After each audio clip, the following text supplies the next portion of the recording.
The last 2 points I would propose have to be considered in tandem, as they have a very, very curious relationship when we're talking about implementing them. And those 2 points are decentralization and diversity.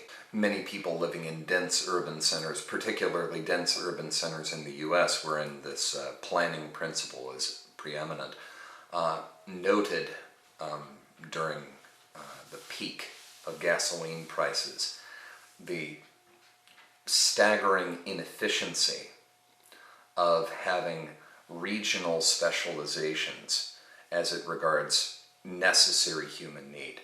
The idea of having a space where people live, another space where people work, another space where people get food, another space where people get clothes, and nary they shall meet, can only really carry the illusion of functionality because these centers, these communities, were constructed and planned with the presumption that personal transport would be an unlimited resource, that the ability of an individual to move themselves at great distances at great speed would never run out, that we would never reach either a degree of densification of population wherein our roadways would become too choked, or a scarcity of resource wherein people had to prioritize the distance that they traveled in such a way that they may have to let some of those needs go unaddressed. Redundancy and decentralization is to some degree redressable via technology,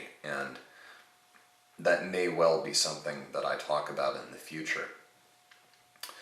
But before we get too caught up on the question of redundancy and decentralized urban planning, let us consider that the redundancy is already present. It is just centralized.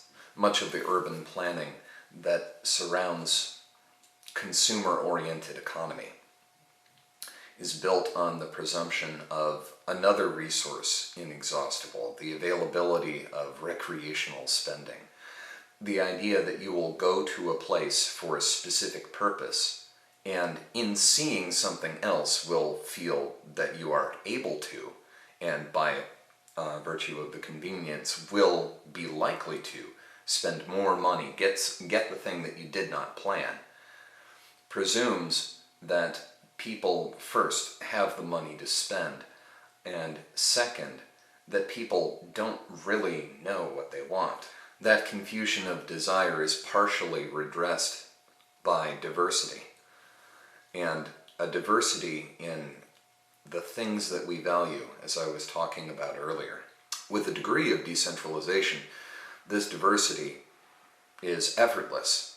It doesn't require any planning. It doesn't require any work to make it happen.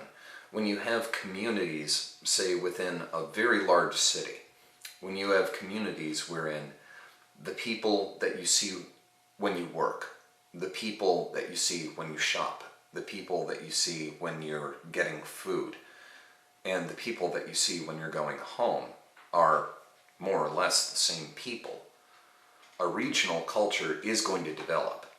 If there is a diversification of the things that we hold valuable, for example, if we hold our ability to create entertainment at a higher value, or even at an equivalent value to the entertainment that we can consume, then we will find this regional culture, this block culture, further reinforced by the necessity of sharing. It was not that long ago that in American culture, music was something that you did. The idea of music as non-participatory as the default is a relatively new concept, is a relatively new cultural fixture for us. I think that if we can bring ourselves to believe that a just society is possible, that a society of sufficient wisdom, that it values wisdom, that it values whatever wisdom is available to it or whatever wisdom it is capable of generating, is desirable. If we are capable, if we are willing to be weaned from our reliance on centralized infrastructure. And in that process, in the process of that decentralization, at least considering, beginning to trust those around us, if only out of necessity.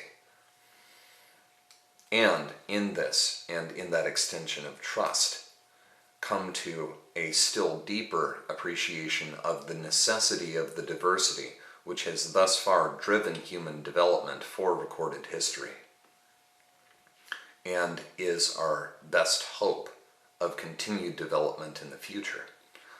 If we can get these things, I think we're well on our way to being, well, a better society.